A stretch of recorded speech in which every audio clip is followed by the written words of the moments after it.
Ukraine is collapsing, you can see it on the golden toilet bowls. This strong and provocative statement has been circulating widely, especially after being attributed to remarks linked with Vladimir Putin and Russian narratives about the Ukraine war. In this video, we will critically review this claim, understand its context, and separate political messaging from ground realities. First, it is important to understand where such statements come from. Russian leadership and state-aligned media have consistently used sharp language to portray Ukraine as a failed or collapsing state. The phrase about golden toilet bowls is not meant to be taken literally. It is a rhetorical attack designed to suggest corruption, elite luxury, and misuse of Western aid by Ukrainian leaders. This kind of language plays well in propaganda because it creates anger and suspicion among audiences without needing detailed evidence. Now, let us examine the claim that Ukraine is collapsing. If collapse means total economic failure, government breakdown, or social chaos, then available international data does not fully support this idea. Ukraine's economy has certainly suffered due to war, infrastructure damage, and displacement of people. However, the state continues to function. Government institutions are operating, salaries and pensions are being paid, and international trade, although reduced, is ongoing. Western financial support has played a major role in preventing economic freefall. On the military front, the situation is complex. Ukraine faces immense pressure, manpower challenges, and resource constraints. At the same time, it has demonstrated sustained resistance and operational capability over a long period. Calling this a collapse simplifies a much more complicated and fluid battlefield reality. Wars rarely follow simple narratives of total victory or total failure. The corruption angle is where the golden toilet bowls metaphor is most aggressively used. Ukraine does have a long history of corruption, and even during the war, there have been documented cases of misuse of funds and abuse of power. Ukrainian authorities themselves have acknowledged this problem and have removed or investigated several officials. However, isolated cases do not automatically prove that the entire system is looting aid or living in extreme luxury. Independent audits, watchdog organizations, and donor oversight mechanisms exist precisely to monitor how aid is used. It is also important to ask why this narrative is being pushed so strongly. From Russia's perspective, portraying Ukraine as corrupt and collapsing serves multiple goals.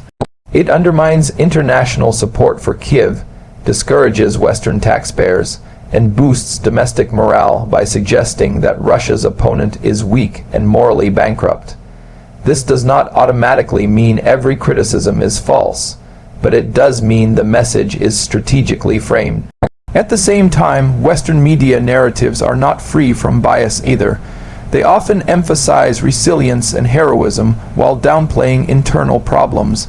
The truth usually lies somewhere in between. Ukraine is neither a perfect democracy nor a completely collapsing state. It is a country under extreme stress, fighting a prolonged war while trying to reform institutions and survive economically. So when you hear statements like Ukraine is collapsing, or metaphors about golden toilet bowls, it is crucial to pause and ask a few questions. Who is saying this? What is their interest? What evidence is being presented and what is being ignored? Strong language is often used to replace nuanced analysis. In conclusion, the claim that Ukraine is collapsing is more of a political narrative than an objective assessment. Ukraine is struggling, damaged, and under immense pressure, but it is still functioning and resisting. The golden toilet bowls, a phrase, is a symbol meant to provoke outrage, not a factual description of reality. As viewers and readers, the responsibility lies with us to look beyond headlines and slogans and examine the full picture with a critical mind. As the war drags on, the psychological battle becomes just as important as the military one.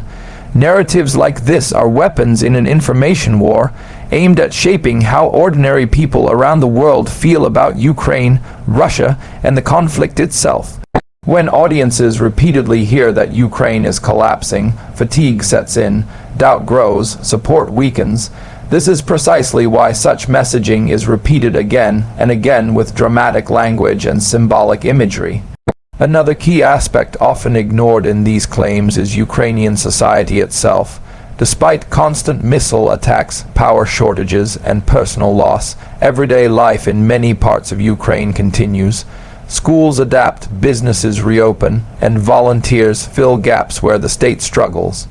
This does not mean life is normal or easy, but it does show social resilience. Collapsing states usually experience mass internal breakdown, lawlessness, and the disappearance of public trust. Ukraine's situation, while fragile, does not fully match that definition. Internationally, Ukraine's position also contradicts the collapse narrative. Diplomatic engagement remains strong. Aid packages, though debated and sometimes delayed, continue to flow. Ukraine is still central to global political discussions, summits, and negotiations. A truly collapsing state is often ignored or abandoned by its allies. Ukraine, instead, remains strategically relevant. At the same time, it would be misleading to deny the serious risks ahead. War exhaustion is real. Economic dependence on foreign aid raises long-term concerns. Population decline due to migration and casualties will have lasting consequences. If reforms stall and corruption is not aggressively addressed, public trust could erode. These vulnerabilities are real, and they are precisely the cracks that hostile narratives try to exploit. The Golden Toilet Bowl's story also reveals something deeper about modern political messaging. In today's media environment, complex realities are reduced to viral phrases. A shocking image or sentence spreads faster than a detailed report. Once it takes hold, it becomes a reference point, repeated without verification. Over time, it starts to feel true simply because it is familiar. This is why media literacy matters more than ever. Viewers must learn to distinguish between criticism and propaganda, between evidence and exaggeration. Asking for sources, comparing multiple perspectives, and understanding historical context are essential tools. Without them, public opinion becomes easy to manipulate. Ultimately, the future of Ukraine will not be decided by slogans or metaphors. It will be shaped by battlefield developments, political decisions, economic reforms, and the will of its people. Declaring collapse too early may satisfy a narrative, but it rarely matches reality. As this conflict continues, one thing is clear: information itself has become a front line.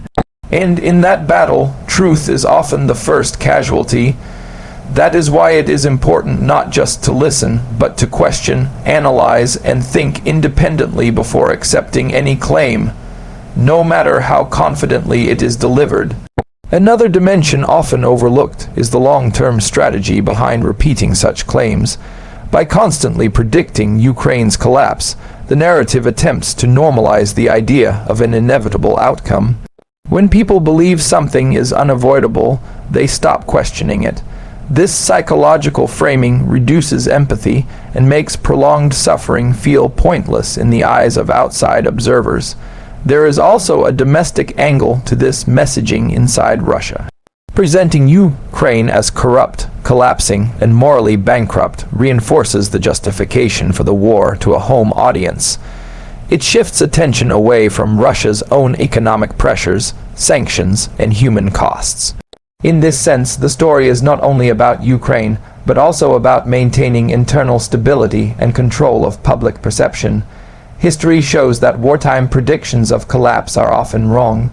Many nations labeled as finished during conflicts have endured far longer than expected. Survival does not always look strong or impressive. Sometimes it looks messy, dependent, and exhausted. Yet survival itself is a form of resistance. It is also worth noting how selective outrage is used. Luxury, corruption, or elite excess exist in many countries, including those making the accusations. But when these issues are highlighted only in an enemy state, they become tools rather than genuine concerns. This selective focus reveals intent more than truth. As viewers of news and commentary, we should resist emotional manipulation. Strong words are meant to bypass critical thinking and trigger instant reactions. Slower thinking is harder to control. Taking time to reflect, compare sources, and understand motivations behind statements changes how these narratives affect us. In the end, The question is not whether Ukraine is facing serious problems. It clearly is. The real question is whether collapse is a fact or a forecast shaped by political interests. So far, reality suggests endurance, not disappearance. Beyond the immediate headlines, there is also a long-term strategic layer to this narrative. Declaring that Ukraine is collapsing creates an expectation of inevitability. If people believe an outcome is unavoidable, they are less likely to resist it or invest in alternatives. This mindset benefits those who want the war to end on their own terms, not necessarily on fair or negotiated ones. History shows that many nations labeled as finished or failed during wartime later recovered in unexpected ways. Another point often overlooked is the internal debate within Ukraine itself. Ukrainian society is not monolithic. There are disagreements about strategy, leadership, mobilization, and negotiations. Open criticism exists, and protests and public debates continue even during wartime.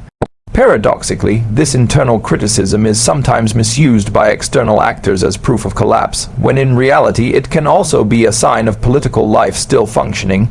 The role of social media amplifies everything. A single quote, stripped of context, can reach millions within hours. Algorithms reward outrage, not accuracy. As a result, extreme claims travel faster than balanced assessments. Once embedded into public consciousness, they become talking points repeated by commentators, influencers, and even politicians who may not have examined the original source. It is also important to understand that Russia's messaging is primarily aimed at multiple audiences at once. Domestically, it reassures citizens that sacrifices are justified and victory is near. Internationally, it seeks to fracture unity among Ukraine's supporters. In neutral or undecided countries, it introduces doubt and confusion. One message, many targets. At the same time, Ukraine's leadership faces its own communication challenges.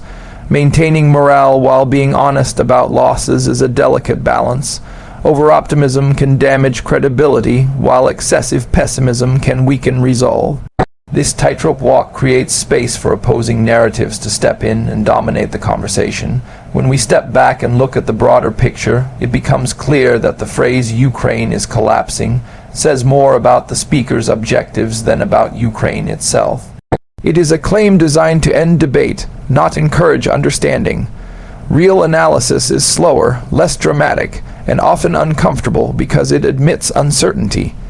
In the end, wars are not won only with weapons, and they are not understood only through headlines.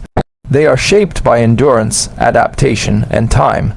Ukraine's future remains uncertain, but uncertainty is not the same as collapse.